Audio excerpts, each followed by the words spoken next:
All right, let's get that countdown, folks. All right, here we go in 3, 2, 1, Jelly Jam.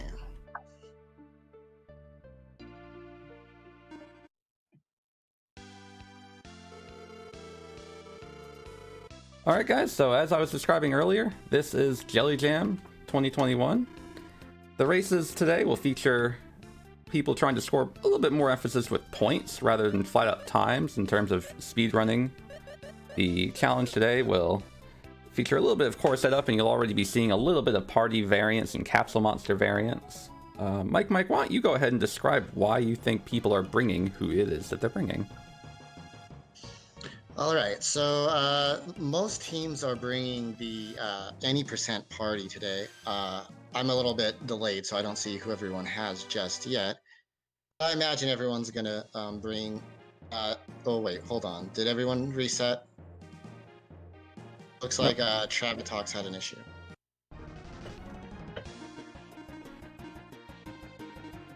Anyway, people tend to be bringing the any percent party because the highest chance of killing a jelly is with Guy, Decker, Maxim, and Artie. Also, points aren't incentivized as much as they have been in prior years for bringing the girls and for bringing Lexus. Really, the only point incentive I would say is the ring incentive to find and equip a ring, which we're going to see the runners do pretty early here, as most rings fall in floors 1 through 9. There are only 4 rings the girls can that only the girls can equip, and that's glass ring, witch ring. Wait, which ring? Yeah, I'm going over the 4 rings they can equip. It's okay. The glass ring, right? The witch ring. We just saw a speedy ring on Michie for Michie. That's a pretty early. That's the one ring that appears before all of the other rings. They also can do the Dia ring, and Kriegspire is asking the witch ring. I'm going over all the rings. Kriegspire. That's I'm almost there. Just be patient. The glass ring, the witch ring, the Dia ring, and then finally the engage ring. Now, when they Providence out, even if they have an any percent party, they keep those last 2 rings so they have a chance to use it later. And the way points are handled in this event is if you complete a particular challenge that involves either picking up a specific item or items, you do retain the point for finding that item even if you die. So it is exciting for runners to just run in, Providence out, or if they get some bad luck later on, run in, die, and re-enter and maintain those points that they've already earned.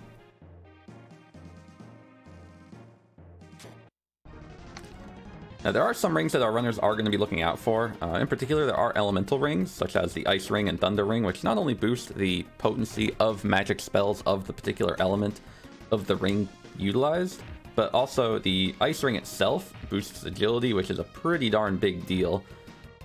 We've seen a couple of ice-related things, or a couple of just big deal things. Solar picked up Blizzard, which is one of the more effective spells to find earlier on. It is a tier 2 of the 3-tier spells, and it does pretty darn good damage to a lot of enemies in the sub-20 floor range, as well as being extremely effective against some later enemies in the 50s. Meanwhile, Kauliarys picks up a Curse Lifter, and Traviktox picks up Valor. Valor being the better of 2 revival spells, and the Curse Lifter being necessary for optimal usage of the deadly weaponry, which users will be hopefully finding lots of. If you're not familiar with these runners, Traviktox has been with us for a couple years, and he is the real deal. He has 4, I believe, sub-1s now, which is insane. And when I was asking him about the tournament, he says he only has 1 mode, which is fast, and he's proven it in tournament time and again. In Strugglethon, he got a 1 hour and 2-minute jelly kill. This is in tournament sending, mind you. In the finals of Fatal Blowout last year, he died at about 55 minutes to Archfiends and came back and killed the jelly. He also did Rogorama, same thing, died, came back, beat the jelly. So his team is going to be really tough to beat. has a sub 45 Super Metroid time, which is also insane. But don't crown them just yet, because on the other side we have Solar Cell, who's a respectable speedrunner in his own right. He's one of the fastest Illusion of Gaia runners, and he's ran it in ESA as well. And both of these runners right now, Solar Cell and Michie, are the returning champions from last year's Jelly Jam. Other note about Solar Cell is that he cannot be killed by blue mimics. I'm waiting for it to happen. He first demonstrated in 2019 in Fatal Blowout with an epic 6+ round fight with him where he triumphed. I go to his stream just to watch floors 29 through 31. I haven't seen him die yet. Well, we may be talking about good luck at the Jelly and good luck with blue mimics, but we do need to remember that our runners are doing some pretty cool things right now. The luck on Michie's side, he just picked up a second ring, a mystery ring, and Traviktox just picked up a, I believe was it a fatal pick I just saw him pick up? There's a lot of items that are very useful that can be picked up in these early floors. Kauliarys and Solar Cell both finding Spark nearly back to back. Traviktox just picking up a deadly rod. There's a lot of important things that you can find in these early floors that aren't limited to just the rings and accessories, which only spawn through floors 1 through 9. The early deadly rod allows runners to equip their Artie. If they're bringing Tia or Salon as well, they can utilize it. In this case, nobody has. It looks like everyone's sticking with the stock any percent party, but Artie specifically utilizing a deadly rod with a curse lifter means that you can have him completely prepared for a jelly battle before you reach floor 10. The deadly rod is one of 3 weapons that have an instant kill property attached to it, in which runner or whoever you attack, as long as it's not a boss or undead, will have an 80% chance of being killed on the spot. Of course, 80% is probably just a guesstimate number. I mean, it's not like data miners or anything have pulled that number out of their hats. And you need the curse lifter to make it valuable for the jelly, because while it won't do anything to the jelly itself, the secondary ability or IP ability of the deadly rod is what's going to be really useful there once you uncurse it. Otherwise, it's just a useless beat stick and you'll be reserved to casting magic.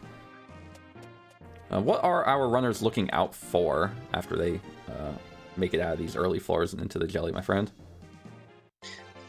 There's a combination of things they want to do. Normally, if this was Fatal Blowout, they'd mostly be just going for items to kill the jelly and things to stay alive with. Namely, a heal, the deadly rod like we saw with Traviktox, curse lifters, and then at floor 11 they want to find some little red, white box looking things called cores to get experience off of. Deadly rod for Kauliarys, by the way. In this format, they're also looking to get points. And once we get to floor 11, they need to punch cores or use weapons only and fireball, ice ball, X-boomers. They're not allowed to use spells, which they're weak to, so they're nerfing themselves a little bit in order to get a point. Which is kind of a theme in the point scoring system, is that there's an opportunity cost for there's a deadly sword for Solar Cell too. And Michie earns that point by slapping the red mimic with Artie. Red mimic, red cores.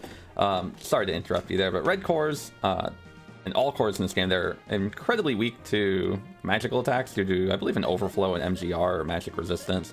But their defenses are pretty high, and they have roughly a 75% chance to run away per turn. So they're not usually going to stick around.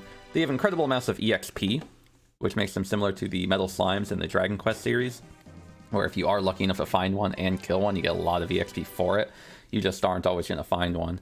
And in this case, the red cores only appear for 3 floors worth of area, floors 11, 12, and 13. So earning the point is a little spooky because you only have a limited time to do so, and you have to kill them using risky measures, which can prove fruitless if you just don't kill them because you don't damage them enough.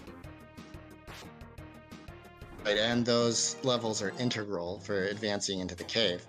But the evil mastermind of this tournament, Ellie here, made all kinds of point incentives that can reduce your survivability, reduce your chances of killing the jelly. For example, the very free-looking point of bringing in a capsule monster other than Darby, Sully, or Zeppy. We see all the runners have done this so far, except one runner, Real Critical, who may have looked at the data and saw that other capsules, for example, Darby, has over 40% kill chance in Fatal Blowout, but the average kill percentage is 25%. So he weighed the increased chances of surviving, getting the jelly fast, beating the jelly with that half point, and decided to forego it. Now the average margin of victory is only 3 points, so you have to choose which points you're going to forego and which ones you want to go after. Solar Cell in an interesting party room with a whole bunch of cores, and he's killing a few things to get through it. Ideally, he wants to get those cores for the EXP and the points for the punching the cores to death. There are backup strats that runners can take advantage of if they don't manage to get any cores for EXP, and it mostly involves using spells or powerful weaponry to kill specific enemies in this particular range, like ghouls and skeletons and scorpions, or antares in particular. Depending on what elemental weaponry or types of weaponry that you have. And that kind of means that you need to strategically plan your combat. And if you're not super familiar with this game, you may have noticed as our 4 runners are zipping around the screen at breakneck pace that all the enemy sprites are moving around kind of at the same time as our runner. That is no illusion, that is intentional. The enemies react and move based on your movement. Every time you move up, an enemy may have a chance to move left or down. Certain enemies have a randomized movement, certain enemies charge you, certain enemies run away, and certain enemies have a predicted movement based on the direction in which you move specifically. Hopefully we'll be seeing runners taking advantage of this a bit later on, where the enemies that you have to fight are a bit scarier, to encourage a back attack, in which runners will get a full free turn of combat against them, whether it gives them a better chance to use spells to just go for a 1-round kill, or get a surefire runaway to navigate through a tight hallway or something. The enemy combat puzzle system in this is one of the most redeeming qualities of this game.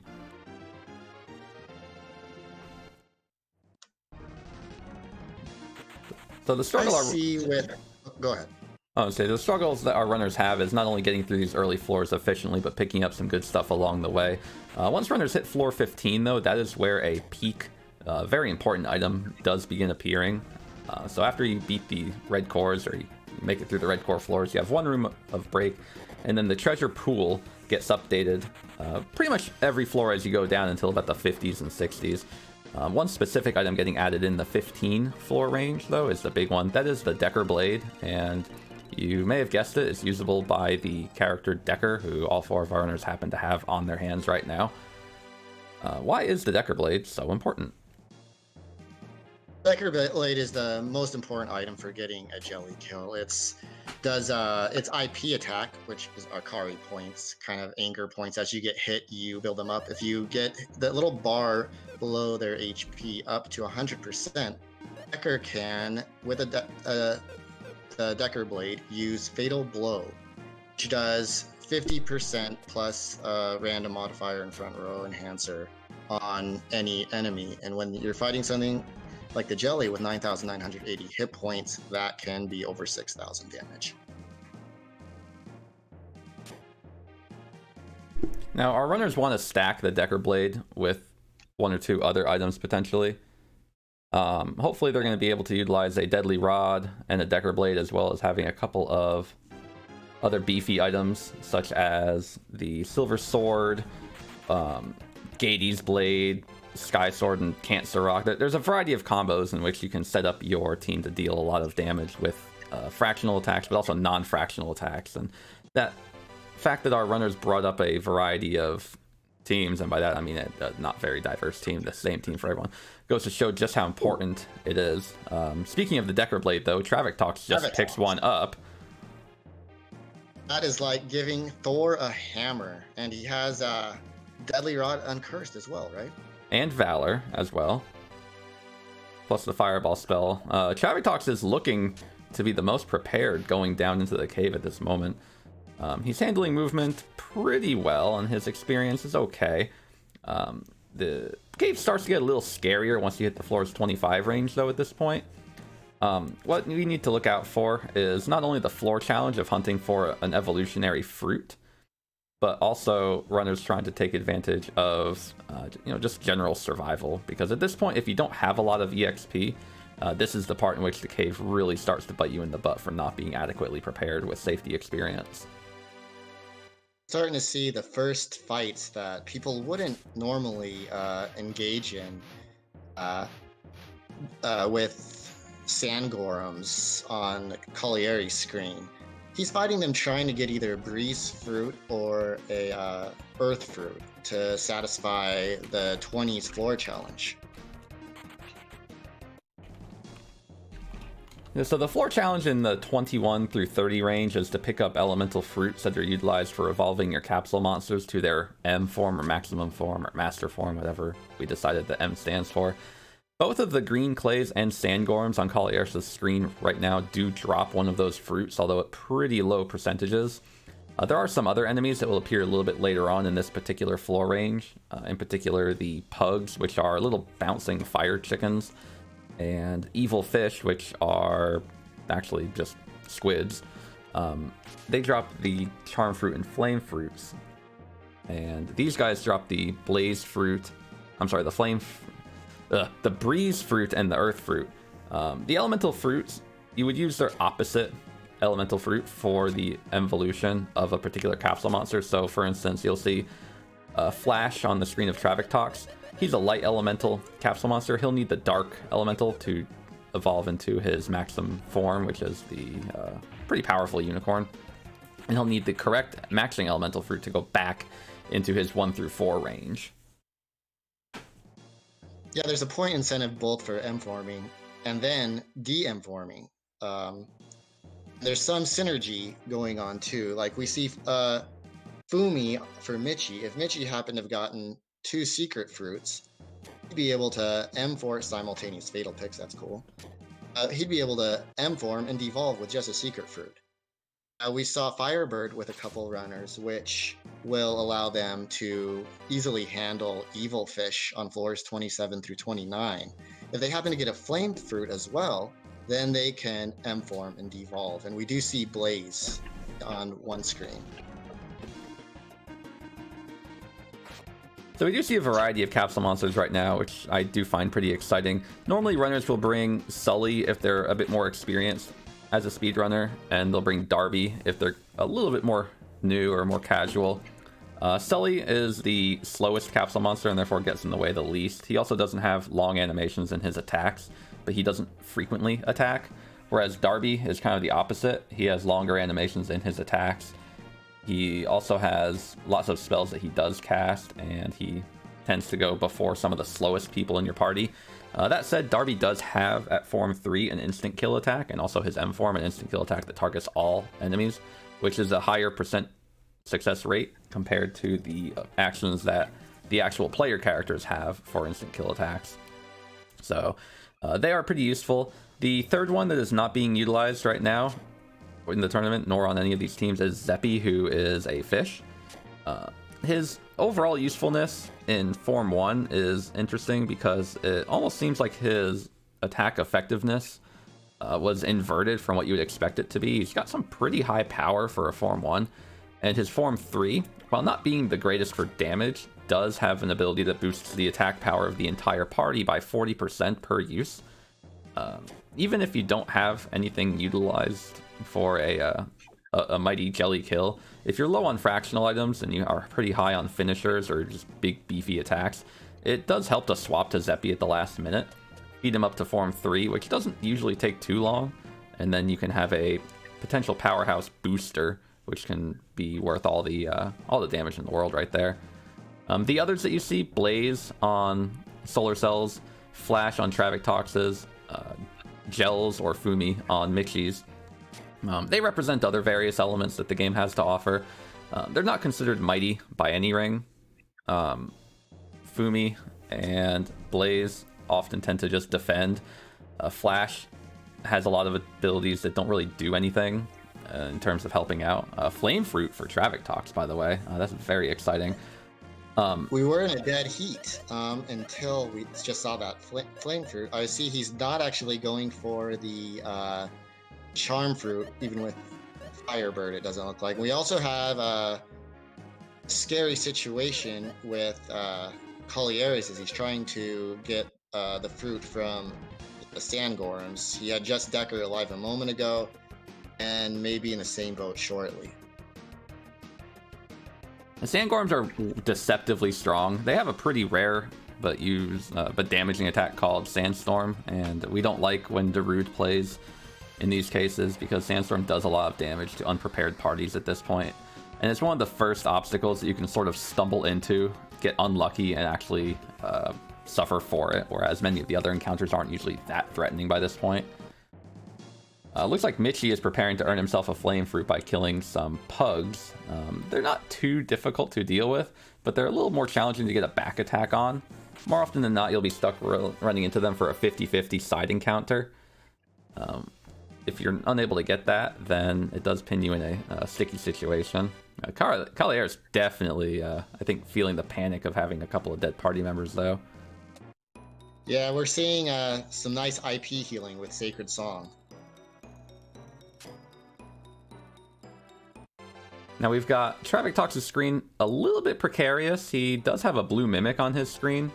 Blue mimics are not blue chests. If you run into them, they don't move, but they will definitely punish you for touching them. It looks like he's got a full set of 4, and it's entirely possible that you could have a game over just by running into one of these guys. They're absurdly overpowered for this particular stage of the game. He survives by the skin of his teeth, and where there is a point for killing a forced blue mimic encounter, which it looks like he had to deal with there, he survived with 4 HP, which is not something that you'd ever want to have to deal with in a run. They are the first true challenge to a speedrun in this cave, or even just a casual run. Fortunately, he did have Valor and some MP recovery, so he was able to get through that without suffering too much. But it was definitely a scare that nobody ever wants to have to deal with. I see that looks like, was it Kauliarys who got a cursed and uncursed version of the same item? I didn't see him uncurse it. That is really early to get that point. Well, given his current health, he may not be able to get that point later on, so he may have just opted for this as a surefire just to give himself a little bit of certainty for a point for the team. It's a smart play, and it does secure them a little additional lead. Because he doesn't have the, what looks like the recovery to be able to maintain a long presence in the cave. Traviktox hitting the 30s range opens up a new set of floor point challenges for him. The new floor point challenge for this range is to survive an instant kill attack from an enemy that has it, and this is the first area in which instant kill attacks are starting to be used by enemies. Some of them are spells, some of them are just attacks or abilities. They have pretty high successes to kill. There are a few items that you can get that prevent instant kill. It doesn't look like he has any of them. Yeah, surprise Decker Blade for Kauliarys. He is hanging on by a thread, but really pushing it nonetheless.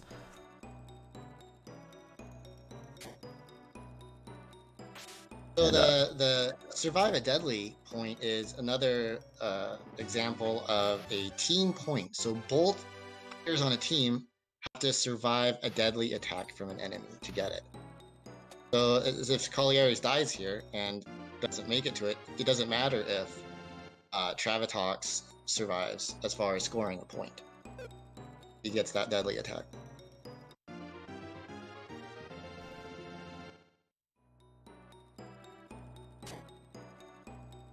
Not entirely sure what Michie is doing here. The Mad Gorums, I don't believe, have the fruit drop, if I recall. He's just demonstrating his dominance over them. It is important to take advantage of the EXP that you can get from some of these monsters, where you can get a sort of safe kill, especially if you're struggling a little bit. And you'll definitely see cases in which runners will have agility or elemental weaponry or certain item drops that from a particular enemy that matter on specific hunts, other than the fruits, of course. We see a blue core for Traviktox, which is a very big deal. Blue cores are worth 5 red cores worth of EXP, which can definitely shoot you up in terms of levels if you are falling a little bit behind. We have Kauliarys hunting pugs. which can be a little scary if you're not quite prepared, because they do have some powerful AoE fire elemental attacks, and they do call for companions, which make it so a party that doesn't have a lot of equipment or survival or sustainability can sometimes get a little overwhelmed. But they do give decent experience, and they do drop that flame fruit at a respective rate. Michie also fighting flame fruit, showing just how important that point is for the flame fruit pickup on that incentive. Also using great use of Vortex. We see Flame Fruit for Kauliarys too, so they're doing really well with a 3-point lead. You see Michie doing a technique we saw last week from Domsky, where he's letting the pugs summon more pugs to increase his drop chance of the fruit. He could finish this anytime by spamming Vortex. Some other neat things that we saw. Solar Cell picked up from a chest a magic fruit. Magic fruits are not an elemental evolution fruit, but what they do offer is the perk of a 8-bar feed, which we'll notice later on when our runners are feeding their pets. That is 1/4 of an entire hunger bar filled up. That'll matter especially for later forms. Solar Cell definitely pushing himself a little bit scary around that pug and getting hosed in the process by Incendiary, showing just how scary they can be if you get unlucky. And showcasing the risk of that point incentive, double Incendiary. He does escape, but oof. again, while some of the points in this challenge definitely encourage fighting specific enemies and going for the kills, or going for the challenge incentive, like Traviktox taking on some Hades skulls earlier and surviving a Perish, which is one of those instant kill attacks that I had mentioned the point is up for earlier. Some threats you really do face a lot of punishment for trying to go for a point, depending on how prepared you are for them. Michie definitely does have some options in Vortex, but other runners that don't have Ice Elemental or Water Elemental magic do face a lot of threat from these pugs. And the Evil Fish, while they're weak to fire, their general attack is an AoE that hits everybody, whereas pugs only have a limited option for utilizing an AoE attack and therefore aren't quite as scary. Have we seen anyone fight the Evil Fish yet? I don't believe we have, and I think we only had 2 people with fire spells, that being Kauliarys with Firebird, and I think Solar Cell with Fireball, or Traviktox with Fireball. Evil Fish are not necessarily difficult to avoid, but if you do get stuck in a situation where you're forced to fight them and they are faster than you, you suffer for it. So ideally your RD is going to be faster, can chunk out a Firebird and kill potentially 2 or 3 on the screen, and then you won't suffer too much. But if you're very low level, they will shred you. For the end of the day, we'll see some Evil Fish dead. Speaking of Evil Fish, we have a party room for Michie, which does feature a couple. Some of those shell enemies that look like snails, in the earlier stages of the 20s, they're not too frightening, but from floors 28 onward, they bring with them the potential enemy Ammonite, which is another one of those AoE attacking everybody enemies that's very scary. Fortunately, only up to 3 of them can appear on the screen, and they're not super difficult to kill, but they do hurt a lot, and they do tend to be fairly quick, so a slightly underleveled party may be outsped by them, and it can, again, be a run ender. Interesting find for Solar Cell. So one of the pointing objectives is to get 5 irises between, it's a team point, so between both teams they have to get 5 iris items. So getting that one gets them 1 step closer to a point. He also found a freeze ball, which may have useful point gaining ability later too. We'll see. The iris items, if you're not super familiar with them, in the main campaign or in the Ancient Caves bonus mode, you can deposit them into the bar in which you select your party, and ideally there are 9 that you'd find, hopefully in a single run, plus a 10th that you earn for completing the Ancient Cave and beating the jelly in combat, or using the exploit to earn it. Once you earn all 10 and deposit them, you don't get a certificate of completion, you just get a congratulations from one particular NPC that just is proud of you. You get to look at your treasures. They are useless, you cannot equip them, you cannot really drop them because they're considered key items. But if you do want to take them out of the cave, you cannot die after finding them. You do have to use the Providence item and exit the cave through that means in order to maintain it. We earlier today did have a new runner complete Iris percent. That took a little over 21 hours. So if you're new to the Ancient Cave and you find an Iris item and you say, I want to collect them all, just don't. Just save yourself the stress and don't. I believe Michie has completed Iris percent too. Solar Cell and Michie actually both have completed Iris percents under the belt, and with respectable times too. She also, as far as I know, is the only runner who has beat the Ancient Cave on a dance pad. Michie does have some pretty interesting talents, I'll be proud to say. He'll need to display them here because they are down by 3 points, and Traviktox looking pretty good for the jelly. And even Kauliarys has a Decker Blade if he can survive. So Kauliarys is fighting Garbos right now. They're not a point incentive enemy by any means, but they do offer a relatively reliable drop in the form of a Cancer Rock, as well as some decent EXP. Nice Curse Lifter for Michie, by the way. The Garbos drop an item called the Cancer Rock, which normally isn't super valuable. When equipped, it's an accessory that lets you attack 2 times with your weapon, randomly distributed across all the enemies on screen. It matters a lot against the jelly, or in fights in which you've only got 1 target to hit, because your randomly assigned attacks both hit the same target. With the jelly, you can either pair it with an old sword or just a high power weapon for some additional hits and get a little additional damage, you know, an extra 3 to 5 or 3 to 600. And those numbers can definitely matter when fighting the jelly. Has a time limit or turn limit. See Michie farming lions. I'm guessing he's going for an agility drop that they have. And we just saw Traviktox intentionally fight the shadows that we see on Kauliarys' screen now too. He survived an instant death attack. They have the lowest percentage instant death attack to kill you that is used pretty reliably in the 30s. And so if Kauliarys survives this, they will get another point. Meanwhile, Traviktox fighting an enemy that does have an instant kill attack, but probably not by choice. Assassins are the first enemy that really hunt you down in any significant capacity. There are some other enemies like plants, which will hug through walls, and Medusas, which will hug through walls and charge after you, but assassins, as well as ninjas, which appear in the mid-40s, have the ability to move multiple tiles per turn, and that can be a very serious threat when not only are they extremely talented at hunting you down, not only are they extremely fast, but they do possess an instant kill attack. Michie in a slightly scary situation, but maybe stumbling onto a point. It looks like he may have to fight this blue mimic to get through a door to get to the stairs. I've been following his screen pretty closely, and luckily this blue mimic encounter only has 1 blue mimic, which on its own is not that big of a threat. He lucked out there.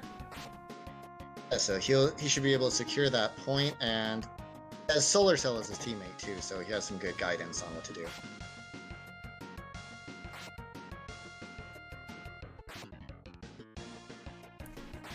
Now, other things that we're going to start looking out for when we hit the 40s range, which Traviktox is getting exceptionally close to, is not only the next floor challenge, but also the exciting part that is a music change. This is the 3rd time in which the music really changes in the cave, and it's pretty scary because it's what you hear for the next 60 floors, but it is my favorite song of the 3 types of general floor music. The exciting thing that's offered, though, in the 40s, in all seriousness, is the green cores, which appears from floors 41, 42, and 43.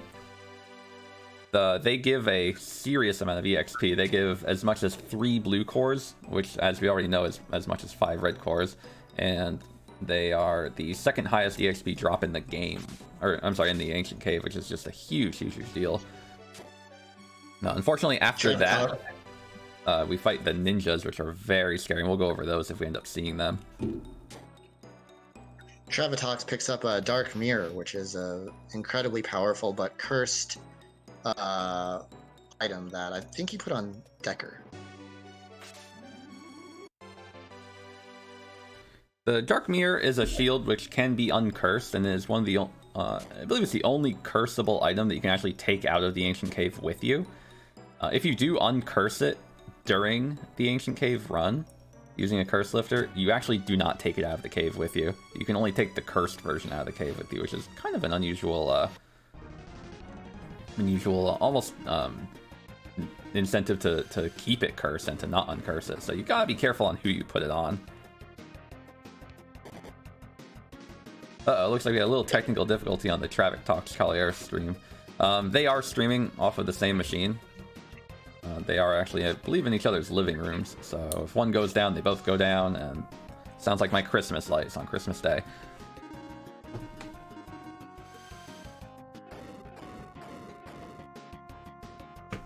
Before they went down, they were Traviktox was fighting some green mimics. Did he get any? Green cores? I didn't see if he actually got the kill there. Well, chat, this will let you focus on 2 runners instead of 4, which might be a little bit of a break for your eyes to zip all over the place. What we're seeing is a little bit of a catch-up here from Solar Cell and Michie. They've got some decent stuff. Michie definitely a little bit behind in floors, but he does have a variety of nice equipment. The neat things that they're finding now are some backup items, which will definitely help them out a little bit later on, and also some pretty good food. In the forms of, say, heavy spears, crystal wands, things that they aren't able to equip but can definitely feed their pets quickly up with. Depending on what... Saw some magic fruits drop too as well, Ellie. Yeah, magic fruits are definitely a big deal because they are the single most important speed feed fruit that you can get. The elemental fruits that our runners find will pretty much determine who they end up feeding, though. And we do have a few more stages in which elemental fruits can be picked up after the 30s, in particular off of either white or black dragons in the 60s, 70s range, or a couple of other spooky enemies in the 50s to 60s range that you don't really want to kill unless you have it deadly, but you can still deal with nonetheless.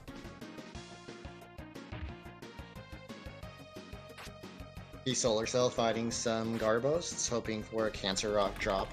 The Cancer Rock is a finisher to pair with your Decker Blade or other fractional attacks on the jelly. Ideally, what we're going to see is that the Cancer Rock will go on a character like Guy or Maxim, in which they will pair it with an old sword, or just a high power weapon from a blue chest, such as a Sky Sword, possibly a Zerko Axe, or something else that just has a lot of attack to give them multiple attacks for pretty chunky damage. Solar Cell does get the Cancer Rock.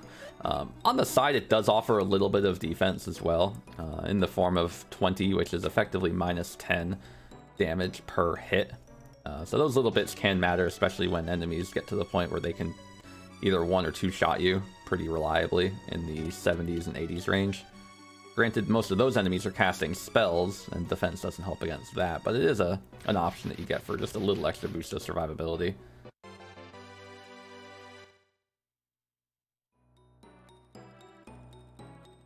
Yeah, can I see with a show of ones in chat if you are unfamiliar with the cave and like a little more focus on these mechanics, on how to kill the jelly, how to survive, etc., or if you want me to focus a little bit more on the point system, I can do that as well.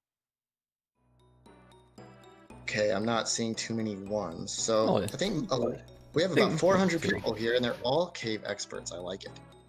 Well, a lot of people do follow runners within the Ancient Cave, and especially being on RPG Limit Break, we do have people like El Magus who are pretty influential runners at this particular location.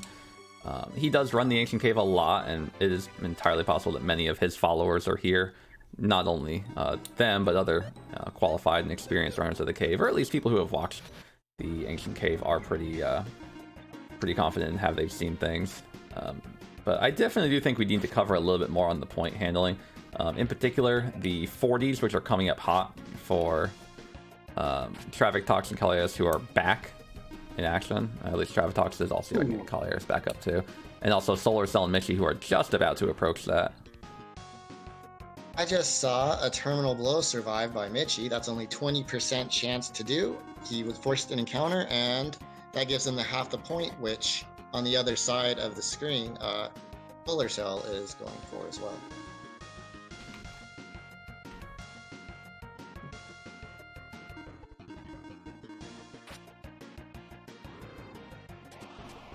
both of our runners should be back up now. And there's the point. I had to refresh them one at a time. Sorry about that, chat. We have 2 points separating both teams right now, and it looks like one team did get a jewel. That was Traviktox. Yeah, so Traviktox finding a twist jewel, which is an extremely important jewel for any context of this run, not just the speed run or the jelly jam, but even runs like reject percents and such.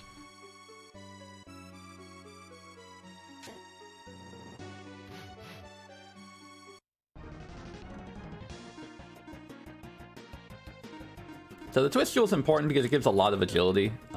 As you've seen already, outspeeding enemies is a pretty big deal. Getting the back attack on enemies is also important, but you can't always do that, and even if you do, you want a little bit of safety to be able to get out of spooky situations. That agility will most often be slapped onto Artie, so that way he, being the fastest character available to runners, will have even more agility to guarantee that at least he can outspeed enemies and either use his deadly rod or fatal pick to kill something in one hit, or will be able to use an item like a smoke ball to zip himself and the rest of the party out of a battle. Not to mention some other things like casting zap or a heal spell to just make sure that things can be a little bit more reliable in terms of survival. The other rocks that can be found in this particular range come from a handful of enemies. Either the Brinz Lizards, which are 45 through 47 range that drop the twist jewel like we've already seen. Tartonas, which are giant sort of behemoth dinosaur looking enemies that drop the not as valuable but still convenient earth jewel. There are a couple of spooky undead enemies that come up later that drop the gloom jewel, which is a pretty useful instant kill capacity accessory but has an extremely low drop rate, and some other enemies that appear earlier within the floor's 41 through 45 range. Flying blow just get found, which is more useful in this format than in most others, in that it can help you farm quite a few things later. Can give you some points. For example, we see Flash on a couple screens. His fruits drop from white dragons and black dragons, both of which would be benefited from flying blow. And it's not just the white and black dragons, but there are some other enemies that may be forced into encounters. Salamanders, which are kind of like those blue Brinz lizards, but they're red. They're very scary, they're very fast. Usually if you fight them and you're forced to fight them, they will outspeed you, so it may be important to try to have someone like Decker just pound their way through. Rally for Traviktox, excellent. Certain other enemies, flying Hydoras or high Hydoras, die to the flying blow pretty quickly, so it's useful to have, very useful against some of the scarier enemies. If you're looking for a list of information or a compendium or a place to discuss this and learn more about the Ancient Cave, by the way, and you do feel like running alongside with us or participating in an event like this in the future, definitely do consider taking advantage of the Ancient Cave Discord. That's where myself, all of our runners here, as well as many others, do hang out. People like El Megas, who are frequent and famous runners of this, are there.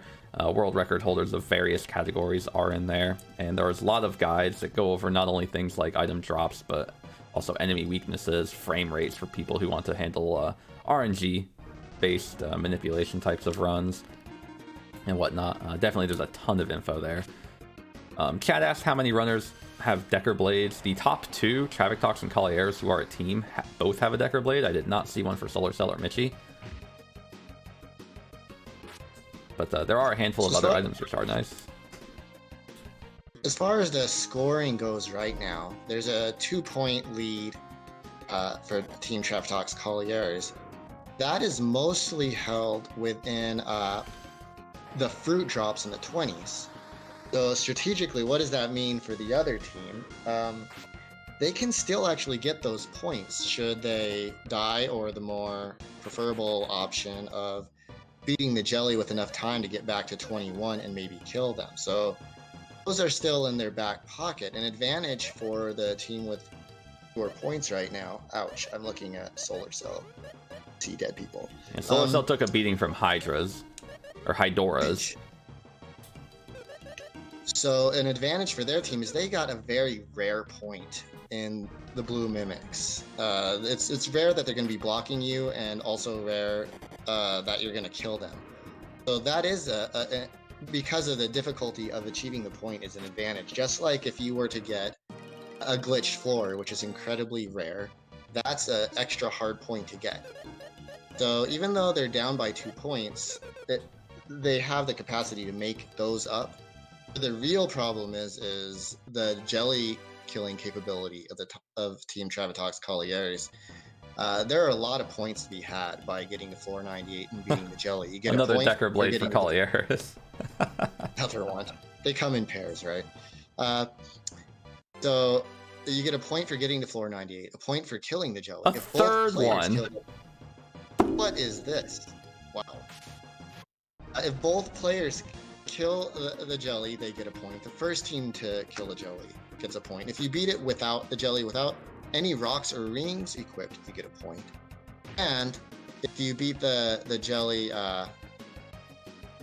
before your last character is acted, you get a point. So that's like, and finally, you can go and beat the jelly, loot the red treasures at the beginning of the cave, then Providence out if you have the time, and there's a point too.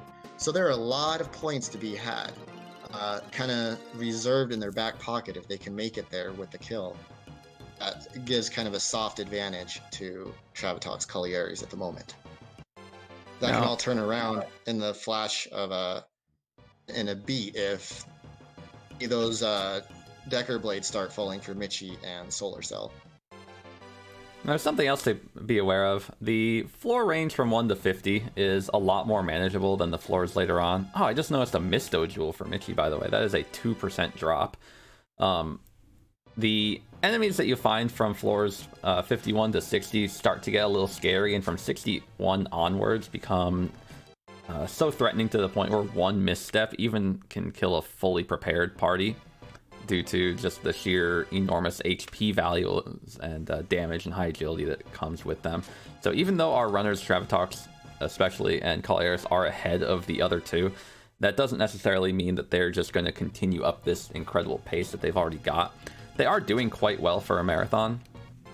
Traviktox being in 51 in under 50 minutes is pretty darn good, but this doesn't necessarily mean that he's going to be able to keep the pace up. The biggest thing is that once you hit the 70s range, many of the enemies are very large. Very often they have to be killed because they're just blocking doorways or they're blocking hallways that you have to fight through. And sometimes they'll come in pairs or 3s or 4s where it just takes a long time to kill them, and it's very dangerous. And if you don't have the sustainability to deal with the high amount of damage that they can do if you're a little bit unlucky, then you just either A, don't have the ability to come out of it with enough HP to survive the next forced encounter, or B, you're not fast enough or strong enough to survive the one that you're stuck fighting in. I saw chat point out that Michie found a second Curse Lifter, which in this point format is very helpful because the Curse Lifter, there's a point to get a cursed and uncursed of the same item. It's a very tricky point to balance because you want an uncursed Deadly Rod or an uncursed Deadly Sword to fight the jelly. So if you have a Curse Lifter, let's say, and an uncursed Deadly Rod, you have your jelly set up. What if you have a Curse Lifter and 2 Fatal Picks? You can get your point by doing the Fatal Pick, but then you're less ready for the jelly.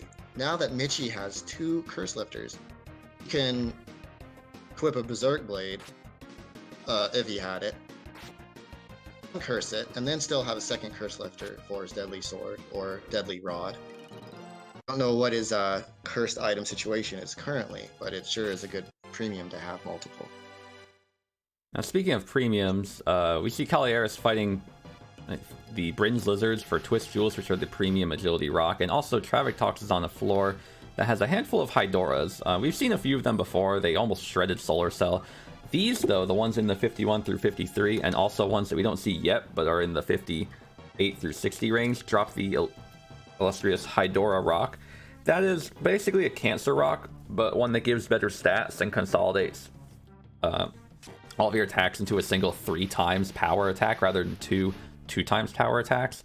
It can't be paired with much, but having a big beefy weapon to utilize it with gives your team a one-shot opportunity to just do a big burst damage from the front row, which can be very helpful depending on what options that you have for jelly damage along the way. And also, because it gives 20 agility, it's just an additional agility rock that helps give you a little additional survival reliability versus some of the faster enemies that begin to appear later on. She takes down his ninjas. Good job, Michie.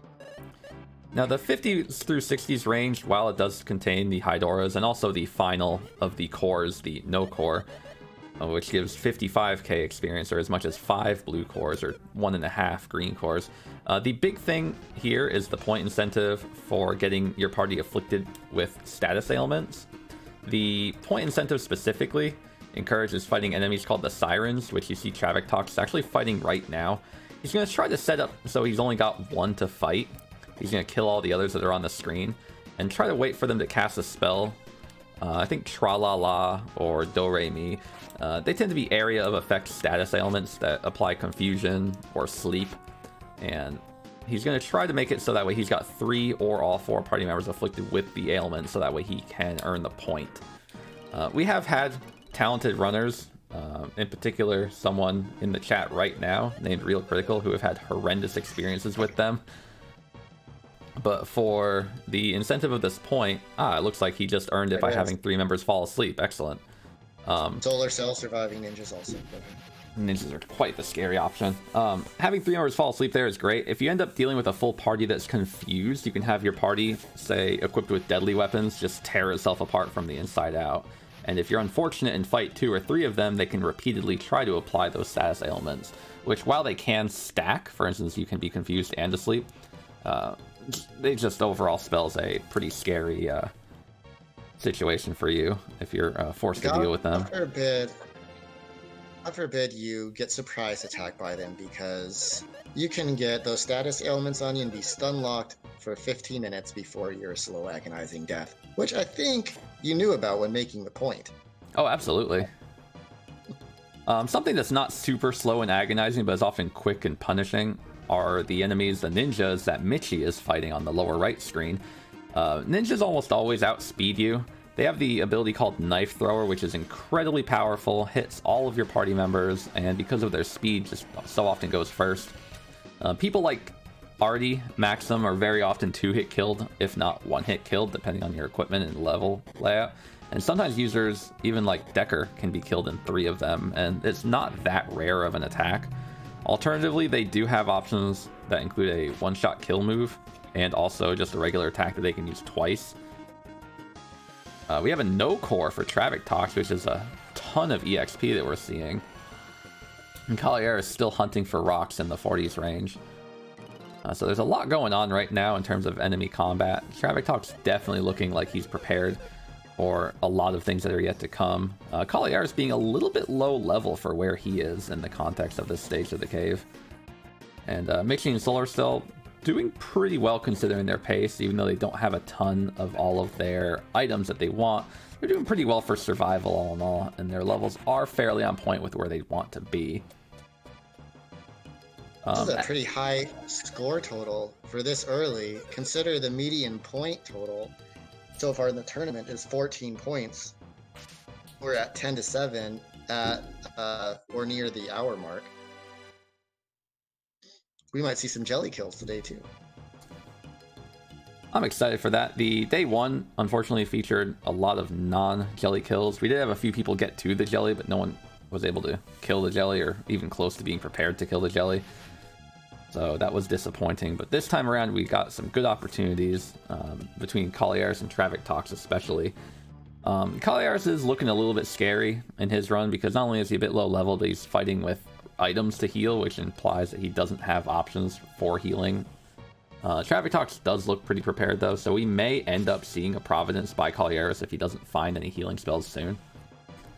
There's only so far you can go without healing sustainability. We're also about to enter into the 61 range for Traviktox once he finishes here in floor 60, bringing on the new point incentive. This floor challenge is to apply a status ailment to one particular enemy called a Sphinx, which appears only from floors 65 through 67. Strong for Kauliarys, he can heal now. Go ahead. Excellent. The Sphinx itself is actually immune to Confusion and Sleep, which are two of the more common status ailments that users can actually apply. This leaves Poison, Paralysis, and Silence as being the only options that you can apply for a status ailment. Silence is only applicable through a couple of means, either the Deflect spell, or actually I think that's it. Paralysis, which is going to be the key one here, and Poison, which is surprisingly even more difficult than Silencing to pass on, only being available through one specific capsule monster's second form, one specific ability within that form. So ideally, we're going to see an attack against the Sphinx, which is a giant, well, 2-tile tall Sphinx type enemy. That's what it looks like on the screen. Great commentary there, I'm sure. And our runners are going to hopefully have a Freeze Ball item, which has a 100% chance of success on applying paralysis upon use. Ideally, they'll get into a back attack with it, use the Freeze Ball, guarantee that paralysis, and have that point earned. The Solar Cell picks up an Earth Fuel just in time, which is extremely useful for that point. Let's see if did Michie get the point? Let's see for the status effect, because I just saw him skip a Siren. I didn't see it. Oh, we have an Old Sword for Solar Cell, which goes great with that Cancer Rock that he found a little earlier. I believe it was him that found it anyway. Now, the Old Sword being a very powerful sword, in that it not only has one of the highest attack powers that the weaponry in this cave offers, especially out of a red chest, but it comes paired with a fractional ability that deals 1/6 of the opponent's current HP in terms of damage, rounded up by about 12% based on being utilized in the front row. Very big deal. So, Ellison had mentioned Providencing Out earlier to get a point, and Providencing Out is in a category I consider banked points. Points you have at your disposal that you can get at any time. So if Michie has 2 cursed items right now, the Sky same Sword. type. Wow, that's powerful. Good jelly item. Who got it? Traviktox, who earned a Hydora Rock earlier through his efforts, found a Sky Sword, which gives him one of the most powerful single move based damages that's offered that's not a fractional. The infamous Sky Dora combo, comparable only to the Myth Dora combo, is fabulous for dealing a high amount of damage in a single strike. And he M-formed Flash, so that's another point, and M-formed Flash is one of my personal favorites. We see Michie fighting Sir Falco's not great. And to finish my point earlier, with banked points, you can Providence Out, you get that point anytime. If Michie has 2 cursed items, he can use a Curse Lifter on one of them and get that point now. You don't necessarily want to do those because reasons. But if you die, you lose all those banked points. So you're always putting yourself at risk every step you go deeper in the cave when you have some of these points at your disposal. Well, for getting some points, especially on enemies like the Jelly, you've got options in which Kauliarys has, where he just found Trick. He's right now trying to get affected by more status ailments, so that way he can earn the point of having 3 playable characters hit by a status ailment, which he just nailed by having all 4 temporarily asleep there. Solar Cell is working on it as well, although he's in a situation where he's got 2 Sirens, which make things a little bit more complicated, and he's affected by Confusion rather than Sleep now, which again brings up that challenge of if your player characters have a Deadly Rod equipped, well, that's going to be very scary because they're attacking your team. As you can see, Decker punching Maxim in the face right there. Fortunately, his RD is asleep and confused, and because he input his runaway command here, it is going to trigger whether or not people die, especially Maxim, who is the one person not affected by a status ailment. So that is one thing you didn't need to worry about. So status element points all around for Traviktox, Kauliarys, and Solar Cell. Very comfortable to see. We saw Trick for Kauliarys earlier as well, which is a damage boosting spell. It boosts attack power by 20% on its first cast for the whole party if targeted, which is a pretty big deal, especially for those options in which you have a Sky Dora combo. Freeze Ball for Traviktox on that Sphinx means guaranteed paralysis right there, and there's another point earned for him, by the way. That's a half point. Both teams have to get it. That's right. I think Kauliarys might have had one also.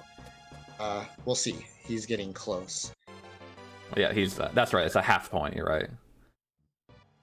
And for those that are wondering, the runners are in communication with each other. They are in separate voice chats. Kauliarys and Traviktox being in each other's living room, and ScarrFisH and Michie having their own Discord. The convenience of that is that each runner does have the ability to communicate with themselves, so that way they can coordinate what they're doing or ask each other for advice as they go or as they go deeper into the cave. It's not going to be something that we're able to show here, unfortunately, so we'll try and get a little bit of a post wrap-up later on from our runners for a few minutes in between runs as to what they were thinking. But definitely stick around or try and keep an eye on chat, especially in the second round, to see if the runners from the first round do feel like sharing in chat any of their thoughts. I saw a question about use of trick in chat. Outside of the jelly fight, it is mainly used for the jelly, but if you're ever in a circumstance where you need to punch something down, that was a close one for Kauliarys against Hedorahs. If you ever have to physically attack something down, and you like a leech or something, and you don't have options, you may want to cast Trick to get that 20% attack boost. But generally, it's kind of ancillary in the cave. Now, ScarrFisH fighting his first Hedorah enemies. Getting the back attack on them is extremely important. You'll see there's only 2 in a fight, and unfortunately these Hedorahs, what they mostly do is just hit your entire party with a single attack. He has Blizzard, which helps, and he has a Deadly, which helps, so he's not too threatened by these guys. The second iteration of them, which are the high Hedorahs, those are the ones that are a bit more scary because they have the ability to go up to 5 times per round, and doing so they can either punch pretty hard for those 5 turns, or they can use a single full party AoE attack, which hits pretty hard but isn't the scarier option. Let me tell you, he got that back attack in a scary way. He took a risk where the Hedorah moved up, but if it had moved down, it could have won a 50-50 on him, and then he'd be looking at potentially 4 all attacks from them on his party. So it worked out good for him. He did it in a way that might have made his heart skip a beat or two. Now, see, these enemies are moving every time the character inputs their third movement, and that doesn't necessarily only apply to left, right, up, and down movements as well. There is the sword swipe, which you're seeing our racers utilize, which is basically a turn pass that allows enemies to trigger their movement option without the runner having to actually move. There is a little bit of an exploit that you can implement with your sword swipe. By holding the R trigger, you can stand still, but you can still hold a direction to simulate a run command. And if you're swiping your sword while doing that, say holding left, enemies that say move right when you move left will actually do that. Move up when you do down will do that. Lizard Blow for Traviktox, excellent find. He is so jelly ready. Yeah, he is. And you might want to suggest that ScarrFisH equip a deadly item on Artie, because he's being ineffective with every attack. Oh no, that's just the Deadly Rod itself by our little blind elf, unfortunately.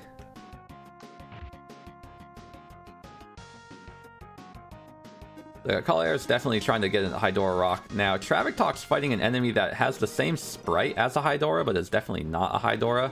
That is an Orky. Orkies are incredibly scary. They can go up to 8 times per round, and they hurt a lot. They have 2800 HP, which, if you notice the damage amounts that have been being dealt now, is just not a number that you're going to hit within 1 turn, or even sometimes 2 turns worth of combat.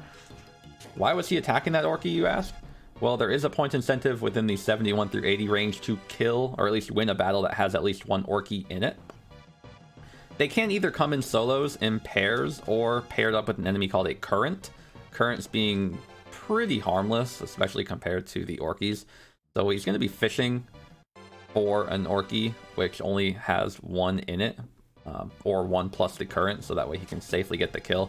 You can afflict them with status ailments. You can hit them with the Deadly without consequence. So ideally what he wants to do is just get 1 that he can neutralize and then kill safely, rather than deal with 2 and struggle to neutralize both of them, or even 1 of them. I really hope Michie doesn't have his volume up and hearing all this. He might be incurring PTSD with every mention of Orky, as on his birthday, Orkies double back attacked him. He went down the stairs, and okay, we could have saw on ScarrFisH a surprise attack, stun lock situation, but they did not surprise him. Anyway, he went down the stairs. And right behind him, 2 Orkies back attacked him, giving a total of 32 attacks on poor Michie. Now, how can you go down the stairs and get back attacked? Is there anything that you can do to help prevent that from happening? I'm pretty sure there is a strategy in mind. That's Providence. Well, yeah. Oh, and also you could just Providence out and not deal with combat. That absolutely works. Exactly right. If you're Michie, you might want to consider that. Here's a twist jewel out of a chest for Kauliarys. We have some fans in chat right now who are really stoked about that. Yeah, you can our turn. Magus came up with this strat, as far as I know. He's the first one to use it. Where you hold down the R button and face upwards. All enemies spawn facing down. So if you make sure you're facing up by either approaching the step from below or using that R turn strat, you make sure you are facing forward to the enemies and can't get back attacked once you come down the stairs.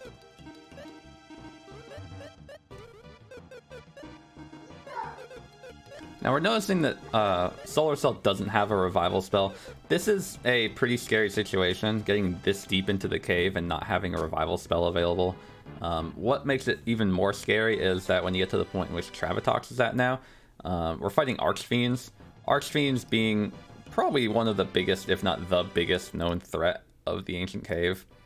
They have the ability to go twice per turn. They can cast powerful magic in the form of Thunder, and also a spell called Gloomy, which isn't quite as powerful, but is still pretty scary.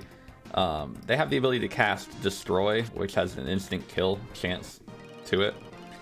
50% on a single target, which can just outright shred you. They can come paired with leeches, which are incredibly fast, can also apply status ailments en masse, and cast the second most powerful spell available, Ice Valk, against you, or Black Thunder, which is a pretty powerful attack as well. There's a lot of scary options, or scary enemies at this point, and Traviktox being in a hallway where it looks like he's forced to go through 2 of these Archfiends means that he's going to have to go through a lot of combat just to make his way through. It's not a situation I envy in the very least, and it's something that is probably considered one of the last big challenges to overcome before getting to the final floors, in which dragons, surprisingly safe enemy to deal with, are one of 2 enemies that you fight. Last week we saw the heartbreaking slaughter of Mini Lily by Archfiends when she had a pretty cool kill setup, but just one Archfiend and a Hades took her out, and Traviktox is trying to avoid recreating that scenario now. Meanwhile, on a lighter note, we've got cores for Solar Cell. He just whopped into a ton of EXP by having 2 no cores and a green core stick around. Over time? That is practically the dream in terms of EXP. The gain here is more EXP than you get for probably the remaining combat that you go through the whole rest of the cave combined. For note, you'll see that he's level 31. Most of the speedruns on the speedrun.com website that are logged for this feature runners being within the 30 to 33 or 35 range. So right now, considering that there's a lot of combat that he may yet have to jump into, he's pretty much at the EXP that you'd want to be at for a jelly kill. Of course, in a marathon setting, you want the additional bulk. Did you see that room for Traviktox? Oh, he doesn't have to go in it. He had some Archfiends. About 8 of them in a room. I'm sure he's tired of seeing them. There's an Iris Shield for Michie. I'm not sure what they have now. Does chat have a tracker on that? I don't know. Traviktox in a situation now where the Archfiends are parked on top of stairs, being just extremely inconvenient. There being 2 Archfiends in this room means that he has to strategically lure one around the other without engaging or activating the other's aggro effect. He did so very effectively there by using the bushes and the chests to block it around. Kauliarys with a no core. And Solar Cell with another green core. He is piling the EXP on. So we're seeing a lot of safety get built up at this point, and again, in a marathon setting, you want to take the time to get all the safety that you can. One additional part of safety that we're seeing is Traviktox killing these Gorgons. They drop a Gorgon rock, which has the Axe Attack IP, which uses a lot of IP, but has a 1/8 current HP fractional ability attached to it, making it very valuable for the jelly. I don't think he really needs it right now, but it's an additional security item to have based on whoever's alive by the time he reaches the jelly. And also, they do give a decent amount of EXP, meaning that these fights aren't going to be fruitless, even if he doesn't get the drop. This race is coming as advertised. 12 to 10, all runners still alive, lots of potential jelly kills. I'm very excited for this. And to be fair, while some of the speedruns, or many of the speedruns, especially recently, are topping in the sub-hour range, marathons, we often prepare for them to be 2 hours long per group or per run. With as much time as we've seen so far, and where all of our runners are at, nice trick for Solar Cell, the 1 hour mark being at the 50 range, or half the cave deep, half the time spent, is very, very good to see. In these later floors, especially from floor 60 onward, you ideally don't want to open too many chests. So in the early floors, where a lot of your time is spent opening and dealing with basic combat to get preparation levels, the later floors of the cave are dealt with avoiding combat and capitalizing on a couple of only battles that you're stuck having to fight and nothing else, just so that way you can confirm what you can, kill as have as few things go wrong as possible and maximize the EXP that you can get. In this case, though, we've got points, though, that we need to earn, and the points that our boy Traviktox is going to be working on now feature killing genies, which have been those giant blue enemy sprites that you've seen on the map for a little while. They come in 4 different flavors based on each primary element, and within the 81 through 90 range, he wants to earn a point by killing each of the different 4 types of elemental genies. They are pretty chunky. They don't go down super easily unless you have a deadly weapon, but they do have elemental weaknesses which can very much be taken advantage of by all of the people in the parties that are here, especially having high attack and the weaponry that they have available. So hopefully we're going to see a variety of genies killed by Traviktox. Right now we see the flame genie, but the other 3 can be a little scarier in their own ways. Earth genies being a bit more powerful despite being slower, and wind genies being exceptionally fast.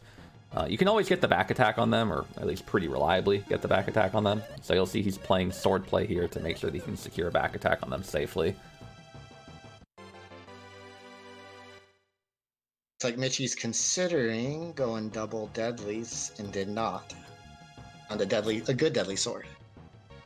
There are 2, by the way, for those who are unaware in chat. There's a bad deadly sword, which is does basically nothing but curses you, and then there's the good deadly sword, which is 80% kill chance with a 1/6 fractional using 51% of your IP on the jelly.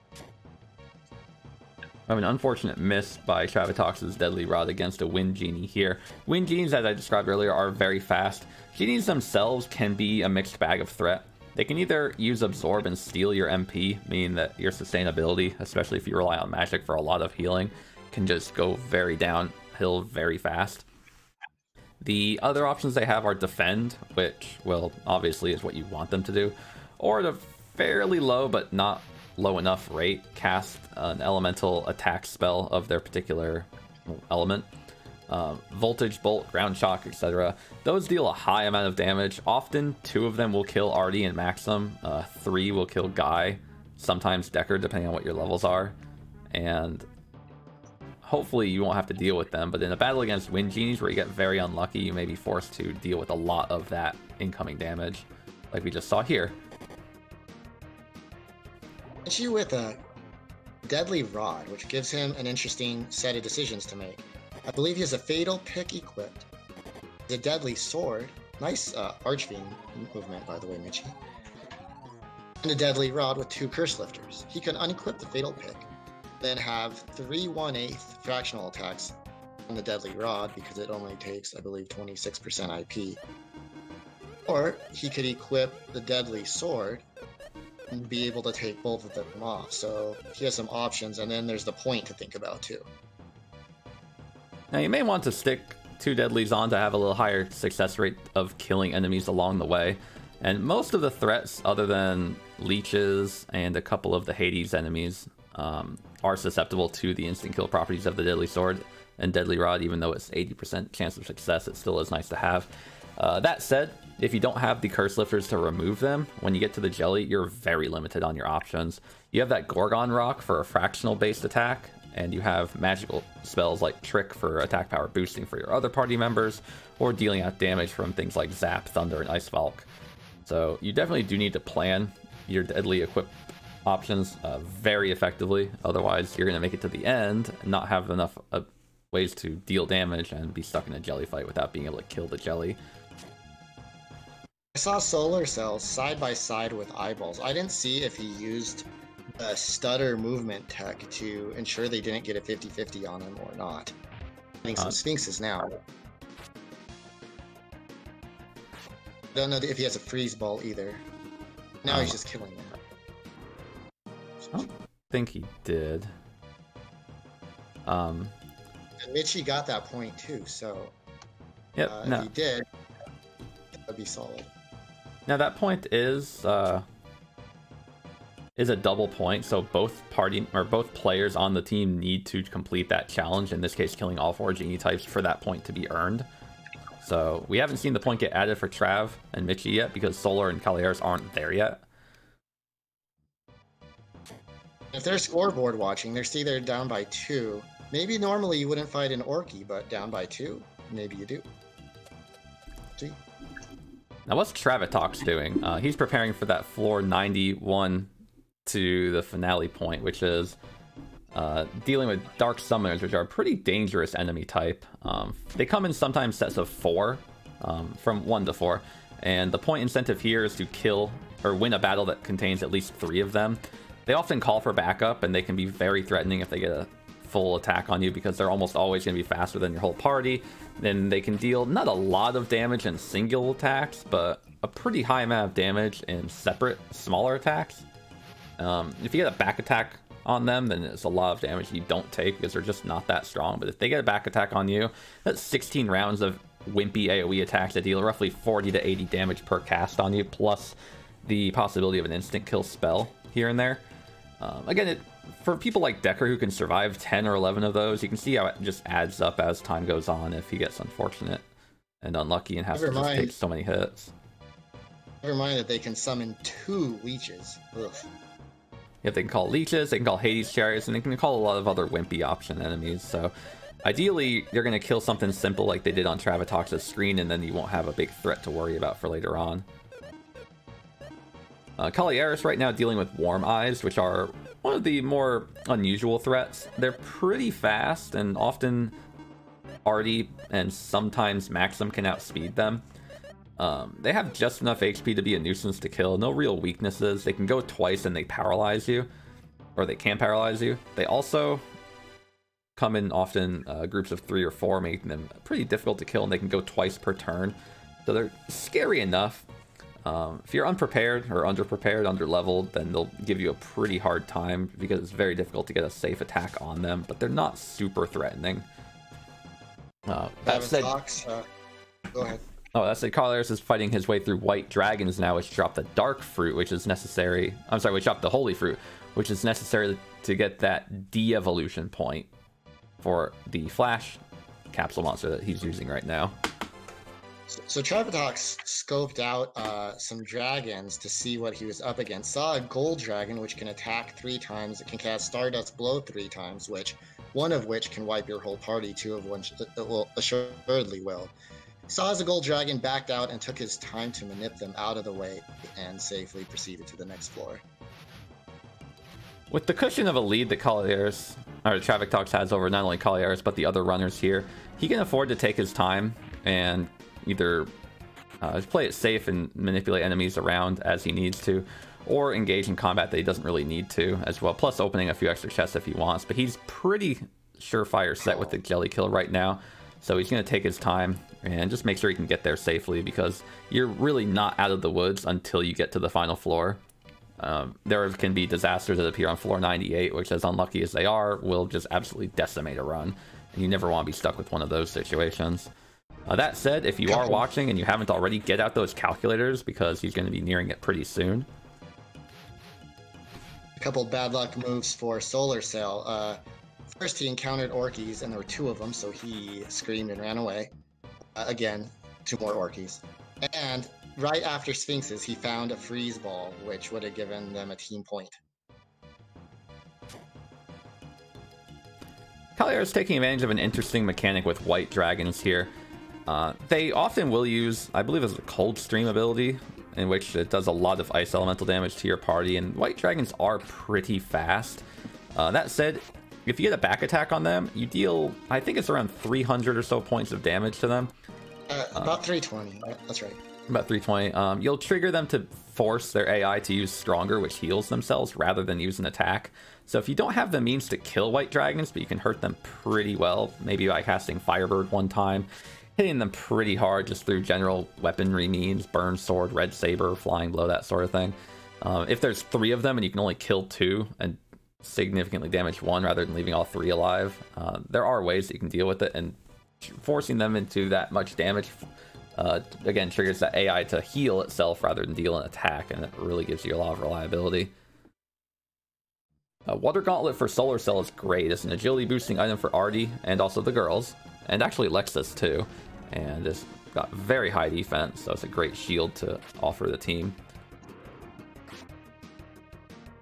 And Traviktox lucking out by fighting a double or a single copper dragon, which, while useful for IP grinding, isn't that big of a threat compared to the other 2 types of dragons that there are.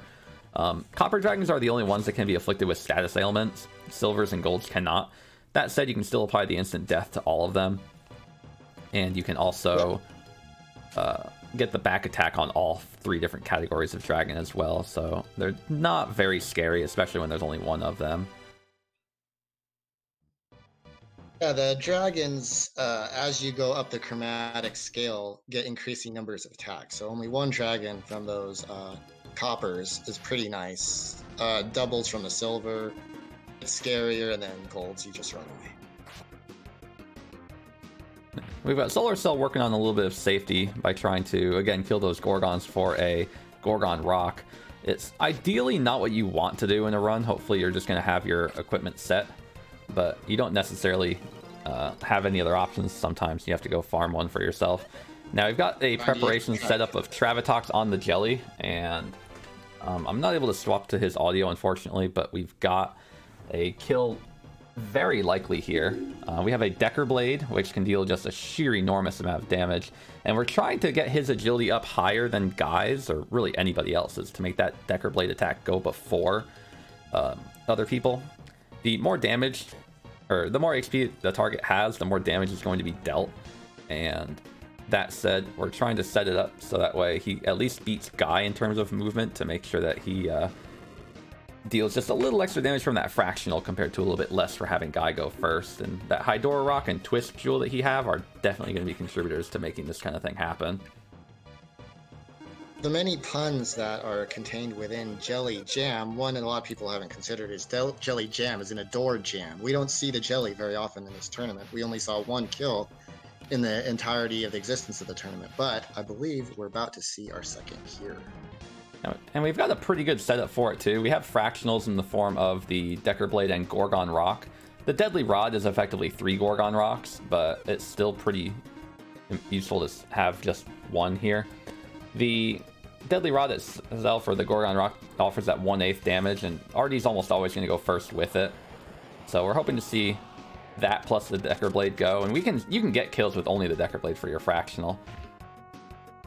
So we're going to see Artie and Decker both in the front row to capitalize on that fractional based damage, which is just gigantic damage, and Maxim in the back row either casting a spell or using Trick to boost the party's attack power, which I don't think he has, and then Guy just punching because he doesn't really have any other options.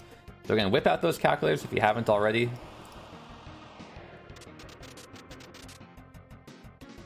And we're also going to see, hopefully, a little bit of support from Flash, the Unicorn, in dealing just a little extra damage here through 1 or 2 other attacks. He has Dash and Antler Stab, which are pretty powerful, and if he fought enough fights, maybe he could learn Holy Thunder. I don't think he did. I don't think he did either. That said, he did 6,444 damage on turn 1, which is pretty good. He had a fat couple of rolls there. So I'm feeling pretty confident about the kill happening here, especially with Guy and Maxim having very powerful 3x options.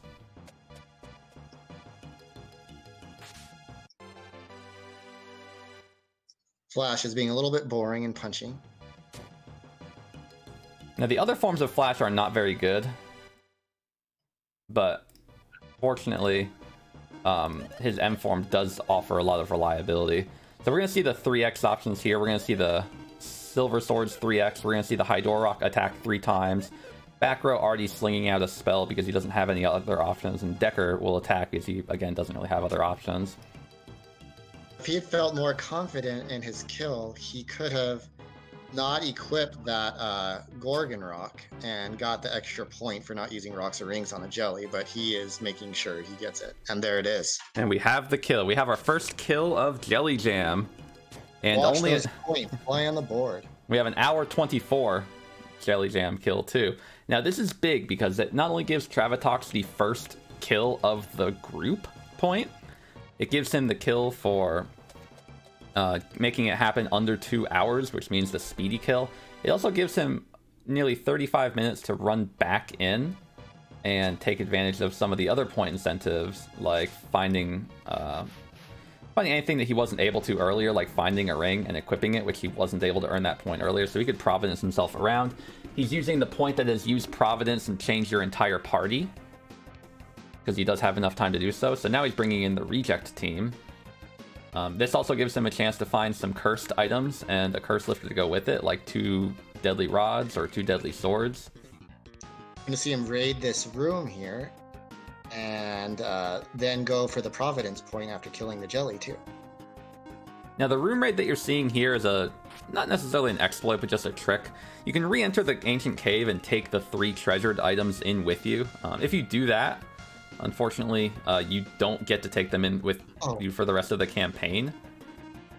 But in the context of this run, it's going to be valuable to help kind of give you a little turbo boost in restarting the adventure. And it's commonly used for the ACAC speedrun category, in which you complete the ancient cave using 2 completely different parties back to back. Like we saw a mini Lily do last week, by the way. We just saw Kauliarys kill double Orkies on floor 70. The point... then get back attacked personally just by 1 leech. The point incentive is 71 through 80, so even though he valiantly destroyed multiple Orkies, he won't be getting the point just yet. Okay.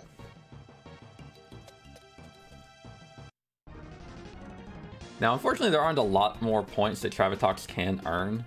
He's earned pretty much every point that he goes for a floor challenge. He could potentially find a glitched floor. He could also find a couple of Iris items to give his team at least 1, which I don't think he has any at this point. And he also could find... a couple of Orkies, by the way. Oh, those Orkies on Solar's screen are a little intimidating, and even more intimidating on Kauliarys' screen. Did not get a back attack, so he's weighing his options. Oh, an Aqua-headed Blast, he wanted that. So Orkies can go up to 8 times, and you'll see he put Decker and Guy in the back row. Damage dealt based on physical attacks is reduced by 12.5% or 1/8 based on being in the front row versus the back row. It looks like he is extremely lucky because he put Guy and Decker in the back row, letting him survive exactly what he needed to by 1 hit's worth because of that Octoblast being a one-time use AoE hit.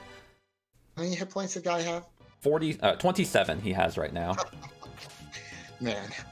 And if he would have died, he would have floor glitched. So he still would have had a chance to get to 98. But that's as close as you get. See Michie fighting some summoners. We have a Curse Lifter for Solar Cell. Michie definitely picking up the pace, as you can see, and getting ahead of Solar Cell fighting Dark Summoners now.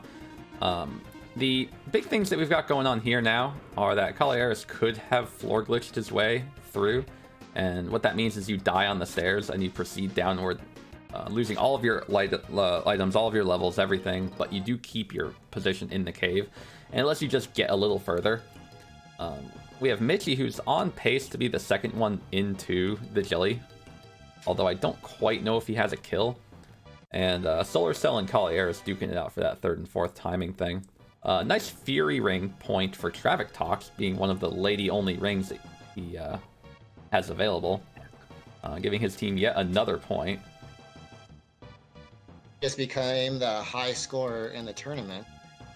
And, yes.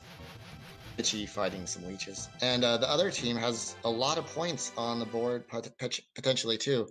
And here's M4M Flash again for Kauliarys. Now, Mike talked earlier about learning Holy Thunder. Your capsule monsters can learn abilities through combat, sort of like how when you, as your parties level up, they can gain enhanced stats through combat. It's not guaranteed that a capsule monster will learn an ability. In fact, I think it's around a 2% or so chance. Feel free to correct me if I'm wrong, chat. That a capsule monster will learn one of its abilities if it can, or it will enhance one of its abilities if it can, depending on its form. So you kind of want to get your M form for specific capsule monsters earlier. Others you should not, such as Sully. If you get him to form 4, you don't want him to learn an additional ability because it reduces his chances of using his best one, which is Battle Anger. But most of the others, you do want them to have their best options available as quickly as possible. Solar Cell surviving double Archies. I mean, Kauliarys is making it through a pretty scary room, only taking one sort of unnecessary attack. He's in the mid-70s now, so again, remember, he's trying to, if he can, take advantage of that point incentive around killing the Orkies, but I mean, no one wants to do that. We just saw Solar do is he went and he trapped that Archfiend on the far right-hand side of the room. It's activated, it's going to follow him till the end of time. He activated it and then counted his steps and then got the back attack on these genies. He just killed one, he's using Thunder, which they're weak to, and then he's going to pass on freely to safety.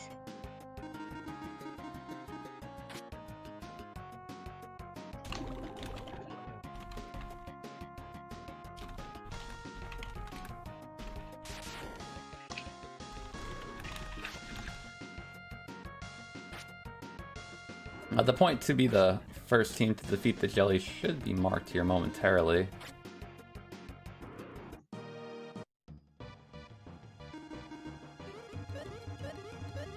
There it is.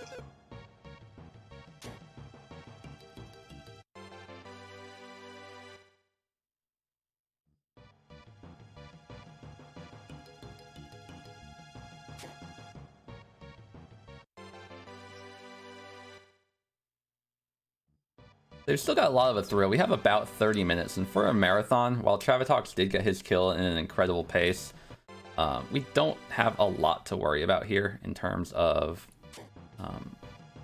fear, I guess you could say. The others have roughly 15 to 20 floors to make it to the final floor here, and the time that they've got is very reasonable. The other runners have paced themselves quite well.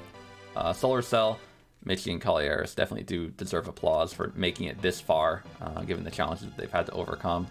Solar Cell and Kauliarys are actually on the same floor. Both are on floor 79, so at this point it really is a neck-and-neck race to see which one of them will make it first. Whereas Michie definitely has a good leg up in terms of distance. Although the situation here where we've got a dragon situation for Michie to get through, Michie's gonna have to take his time a little bit to force his way through this little hallway and hopefully not get in any scary combat, which he does gracefully.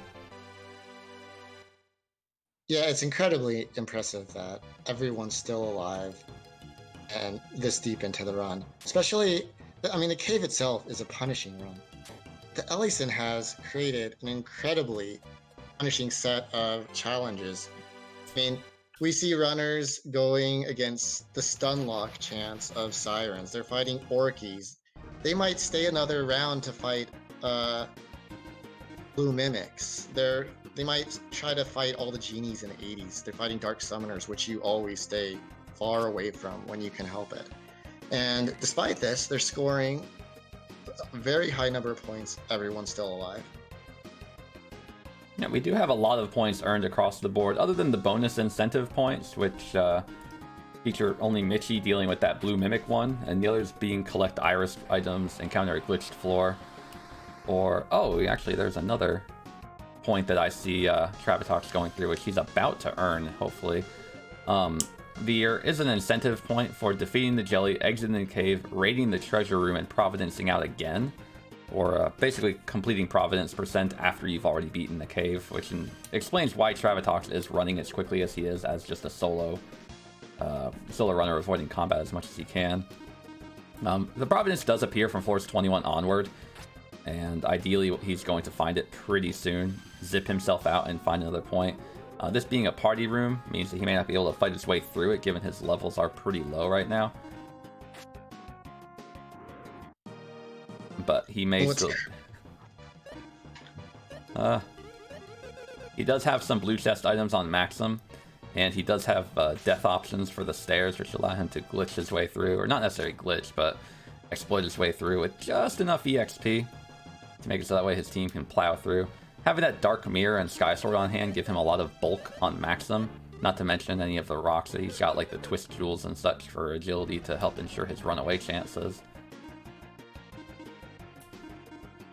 Even with 21 points scored, this isn't out of reach yet for the other team, too, because of how well they've done.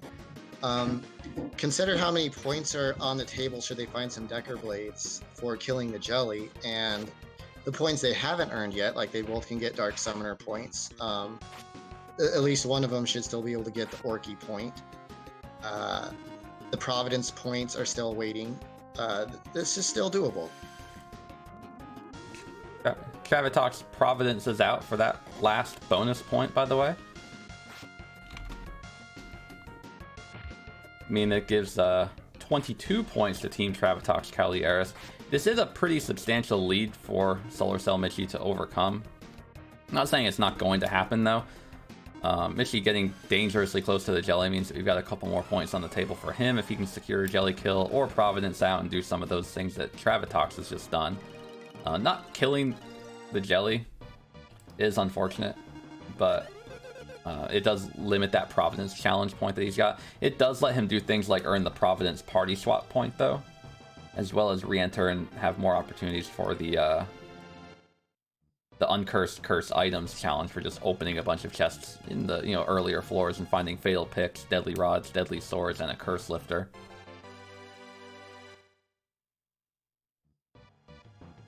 Traviktox feels that he's had a job well done. He's just going to rest in town. Arguably, Traviktox has done just about everything that there is to do for a single runner in this challenge. There are a couple of last-minute things he could pick up if he so decided. In particular, at this point, again, he could go farming around for double deadlies and a curse lifter to pair with them for that uncursed curse point. He could also try to find it back in his, if he's got the effort in him, to plow through blue mimics if there's a forced encounter that he can take advantage of. Now that he's got a bunch of blue chest items, it does give him some survivability, which would encourage him taking a party that's not the one that he's got set now, but a different one. He may be comfortable with what he's got, though, and he may just want to take the break because those are pretty much the only points that he can get with any reliability at this point. The others being iris hunting, which nobody really wants to ever try to do, and finding a glitched floor, which is just as rare as an iris, if not more. Michie's tangoing double gold dragons. Yeah, Michie's in an extremely sticky situation here. Trapped in a corner, fighting gold dragons to make his way out. He has to deal with each gold dragon having 3 turns worth of combat. They can cast Trick to boost their attack power. They can Punch, which is ideally not very good. And they can use Stardust Blow. 2 tricks, 2 attacks. Oh, and there's the Stardust Blow. Now, being in the back row does make it so you take less damage from it. He miraculously survives by having 3 trick usages, 2 punches, and 1 Stardust Blow. Because Guy was in the back row, he survived, and it's one of the testaments to being able to prepare your party accordingly to do that. Unfortunately, he's got a ton of miracles in his pocket, so he's able to recover pretty quickly from that. But that's a scare in a Dragon Con that no one ever wants to have to deal with. And it goes to show that, even though I believe he's on floor 97, that you're never quite out of the woods. We have a frontal encounter with Dark Summoner, so we're going to beat on him for a while. Now this, if he can survive. This could go alright for him in helping Decker and Guy build up some IP. Artie and Maxim likely will die here, simply because they can't survive that many attacks from Dark Summoners. As we see Artie just taking the hit now. Spells like Dark Aura don't deal more damage based on how many people are alive, but spells like Bolt do. So, ideally, Dark Aura, even though it's more powerful, would only be used after a couple people have died, and Bolt would be used while most of the party is alive. She's on what, floor 97, 98 with this Dragon Con? I believe he's floor 97. I feel like he's trying to get the point from the summoner, and that's why we're dealing with all this. He's trying to bring it to the next room and then kill it for the point. He is. Yep, he did something very difficult, which is forcing a teleporting enemy to teleport into a different room.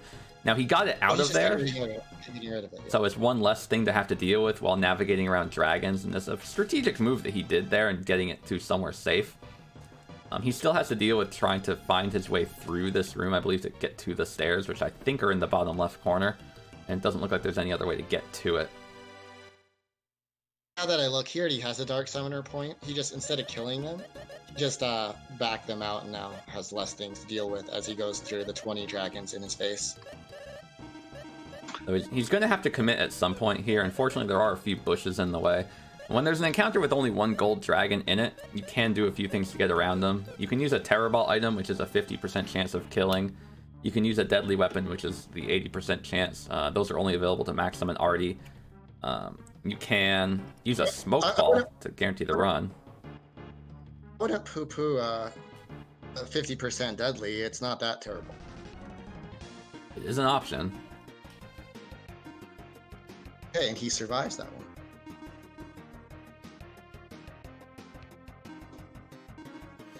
Yep, there's the stairs. Stairs. You gotta play a little safer to make it through, and he does so with style. That gold dragon encounter was probably the highlight of the challenge in terms of being one of the scariest things for him to have to go through. He does know where the stairs are on this final floor, and that's always what you want. You want to know where the stairs are, even if you don't want to go down them immediately, because it lets you find some chests and double back as you need to. So now we've got the final floor here. For Michie, the options that he has if he doesn't have a kill are to either strategically blitz through the jelly, in a regular campaign commit suicide, or just use Providence out. He decided to Providence out at this case. He's not going to earn the full point selection that's available, but he could either maintain his party and do the Providence party swap, or he could just go back in, try to find some items and do the party swap later, maintaining his bulky party for now. Did you see if he had two of the same cursed item? He had two curse lifters. I didn't see if he used that. I don't believe he did. That said, I don't think he had doubles of anything that was uncursable. That's bad luck. Solar Cell had a bunch of deadly armors.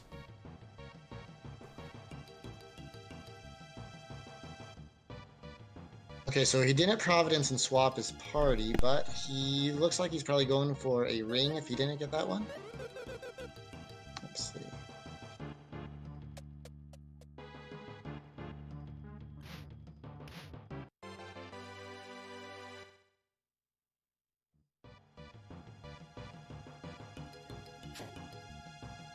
Okay, he did get the ring, it looks like. So he's going pretty fast. Maybe now he's going to Providence. It's a thrill at this point. You've got the nerves kicking in, especially when you do know that you're behind by, a handful of points, and it does sort of make you wonder if he's just got the jitters and he made a mistake in re-entering before party swapping, or if he's just trying to capitalize on having the bulky party for this point rather than re-entering with a reject team, and maybe he's saving the reject party Providence attempt for when he's got 2 or 3 minutes left on the clock. We got double silvers for Solar Cell here, and a leech on Kauliarys game. Now, I would rather take on the double silvers than the leech. You can secure a back attack or a couple of kills on silvers because they are slower. Artie will often outspeed them. Leeches aren't super scary to kill, especially if you get the back attack on them, but because they come paired with some other enemies, or Archfiends in particular, you're not always secured against them. We saw Solar using a super safe strat there. He used a smoke ball to escape. He knew he got in first. He was gonna attack with the deadly, run away, and come back. And that is a good strategy, having Maxim and or Artie, who are both deadly users, utilize a deadly weapon to try to kill something, and then having one of your tanky boys use a smoke ball to get out, as they're more likely to survive a round or two of combat, and also because they're in the back row or in the front, wherever they are, they often don't have other things that they're doing. So it gives you a chance to return, get out, and fight another day. Just saw another point go on for Kauliarys. 23 points. That's a clinic. With 15 minutes left on the clock, it is... I don't want to say it's safe to assume that they've got the lead here. It'll take a lot of work for SolarCell and Michie to overcome this, but they could, and that's the important thing, is that with a little persistence and some good luck, they can catch themselves back up. Good luck like Michie finding a free twist jewel in these early floors can be the case. Solar's working on his 3 summoners point. I'll put them over the tournament average, and this is easily the highest scoring match we've had so far.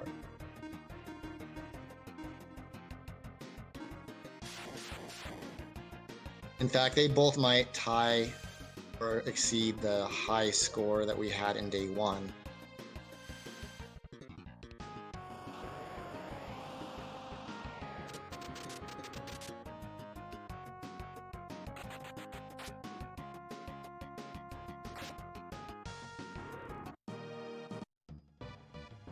Now, with as deep as SolarCell is, he does have to, again, like all the others, make sure he pays very close attention and not slip up at this point.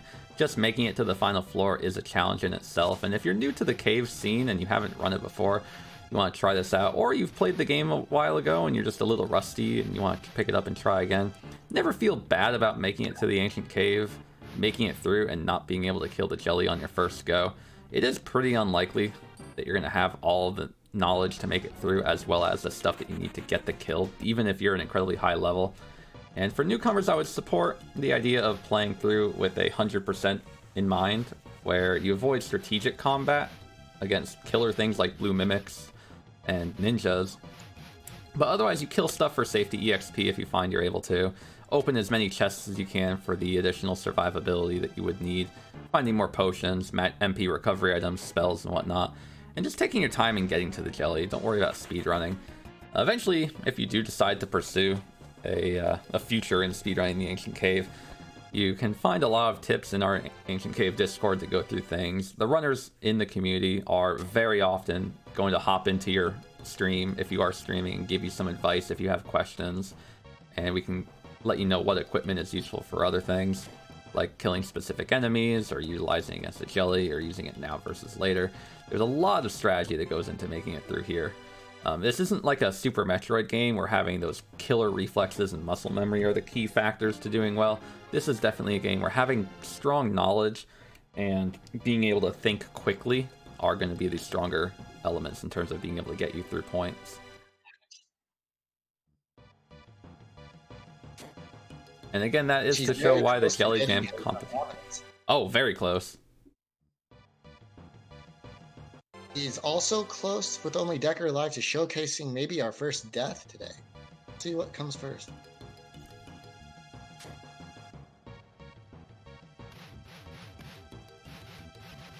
And for clarity, the Ancient Cave tournament scene, or speedrunning scene, does come with a handful of different categories of speedruns.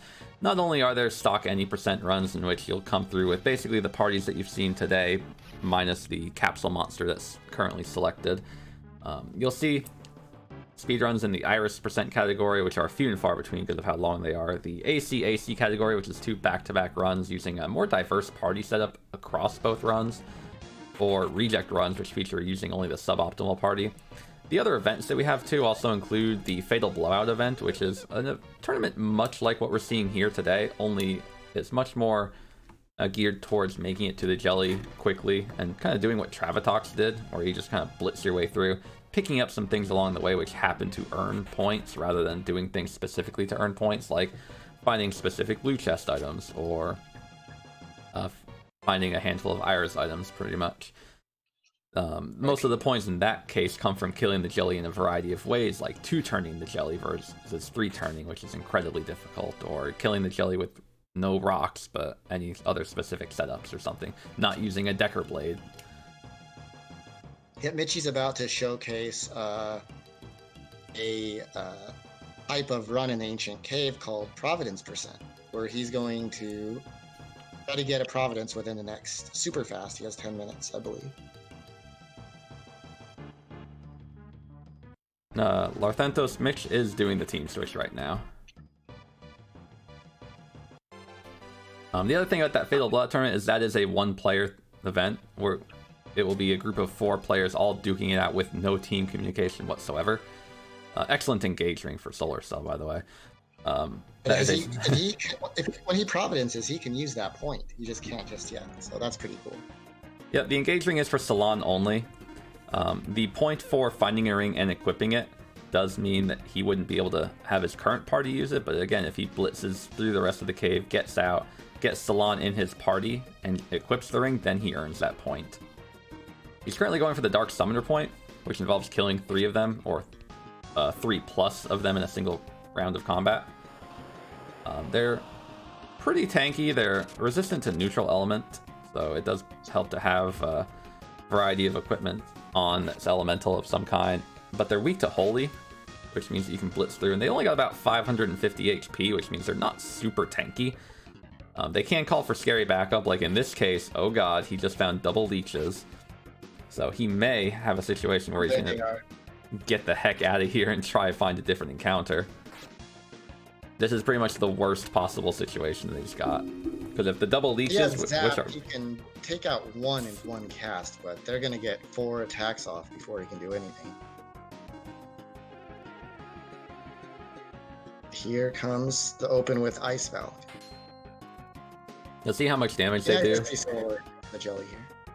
Oh. Oh, I get 2 physical attacks.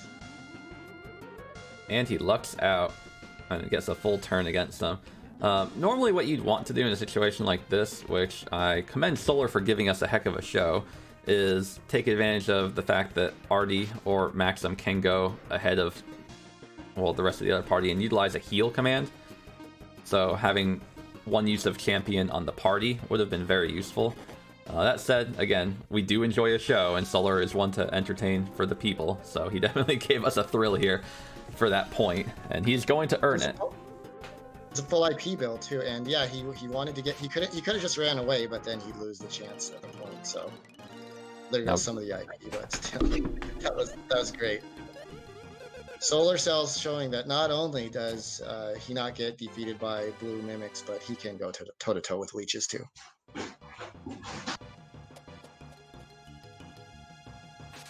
So Solar's got about 5 more floors. Kauliarys is, I believe, on floor 96 or 97. Going to show that even with the pace that they've done, the 2-hour time limit in this has been feasible and meetable by all runners. Now, of course, our setups have been wildly different. The top 2 runners both finding Decker Blades, Kauliarys finding enough for everybody. But definitely being held up by this party room. He's going to be slowed down with a significant chunk. And Traviktox finishing with enough time to spare for everybody. It shows how diverse of a run that this challenge can be. We're on day 1. Nobody was able to safely plow their way through and deal with everything that there was and find enough goods to make the kill. In this case, you've got 2 people, possibly 3 people that can secure a kill, and still a ton of points on the board. I saw a silver sword for Solar Cell. I don't know what his jelly situation is exactly, but that's a good finisher for Maxim. Other than the Lizard Blow, it's the best EX he can naturally find. The Lizard Blow is an important weapon because everybody, regardless of gender, regardless of proficiency, can utilize the Lizard Blow, and it is the weapon with the most powerful built-in 3x damage multiplier ability. You can, of course, get that Hydora Rock, which allows you to use any weapon and kind of imagine it's a 3x because of its multiplier through it being an accessory, letting you use a chunkier weapon instead. The flexibility for a Lizard Blow is just too much to be ignored though, and regardless of your setup, the Lizard Blow is very important. Silver Sword is one of the best alternative options though. It's Maxim only though, which is unfortunate. For people like Guy, they don't really get very many options that have 3x damage multipliers built in. You got the Thunder Axe and Gladius, which are pretty weak weapons, all things considered. Or you have the Lizard Blow. And for people like Maxim, you've got quite a handful through the Mist Rapier, Red Saber, Silver Sword, Silver Rapier. You've got a lot of options there. For people like Lexus, it is his only option that has a 3x, other than the Gladius, which again is a very beginner weapon. You're just not going to want to use that at the Jelly at all. There's a gold eye. Yeah, that's a second gold eye for Solar Cell, I think. He'll be good on finishers. I consider the gold eye a poor man's finisher. Now, it looks like we got Kauliarys really going for the jelly fight here. So again, if you haven't already, whipped out those calculators and see if you can add along. Oh, he has a Decker Blade. Let's see how this goes. Oh, that's right. He does have the Decker Blade. He somehow survived through so much to get here. Remember, we weren't sure if he was going to make it past 421. Well, it's because he didn't find very many sustainability options for himself. He just did not have a whole lot. He's trying to get the fruit and the sandstorms. It went on and on with just Decker, and he survived, and here he is. There's Trick. We got M4 and Flash. So we have double Trick going on, which means that we're going to be capitalizing on that Silver Sword later on. Fatal Blow did a massive amount of damage. Wow, look at that Fatal Blow followed by Battle Fury. What was the Battle Fury's number? I didn't see that. It was a little small for me to see. Thought is 1500, but let chat confirm. Alright, so it looks like we have a little under 6,900 damage dealt, or a little over 6,900 damage dealt in round 1. Plus a Devastation. And a little bit of help from our little buddy Flash here. Looks like we might be able to get that kill here after all. It can be scary when you have a lot of fractionals and not a lot of kill options. But I'm pretty sure we're going to hit it. Because of that Silver Sword offering such a big attack. It's going to probably do upwards of around 900 to 1,000 if I'm correct. And I also believe that he does have a water ring.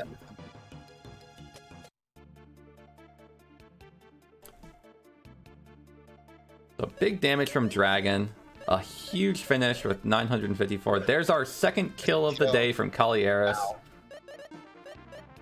More points fly on the board. We scored actually 27 now. This showing, Traviktox and Kauliarys have put everybody in this tournament on notice. Wow, what a match. And for clarity too, not only did they both earn points for making the kill, there is a point that they can earn for having the kill before everybody has had a turn to act. So it goes to show just how much of a lead they had, because they were able to kill with time to spare. So now they're both in a rush to get out, do their party swap, and try to earn a couple of points. Kauliarys does have a little extra that he can get, whereas Solar Cell doesn't, because the Treasure Room Raid point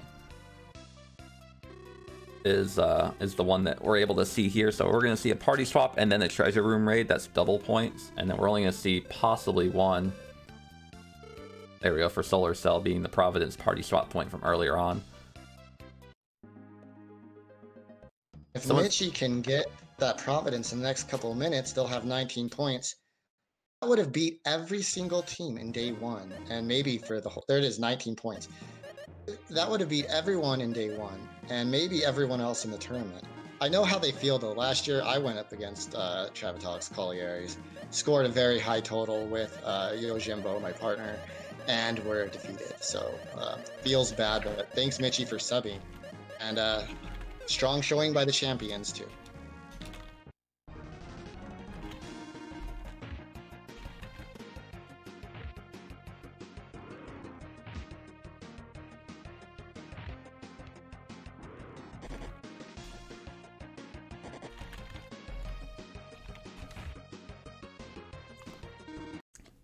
Yeah, it's the unfortunate thing here to see is that the great performances by Solar Cell and Michie do get knocked out pretty early on here, it looks like.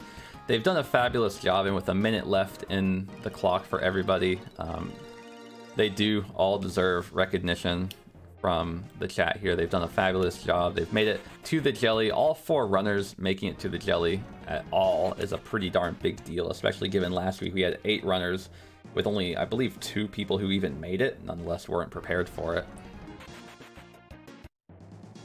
So we'll see how things even out for the point structure and the timing, but it's going to be a pretty tight finish here at this point.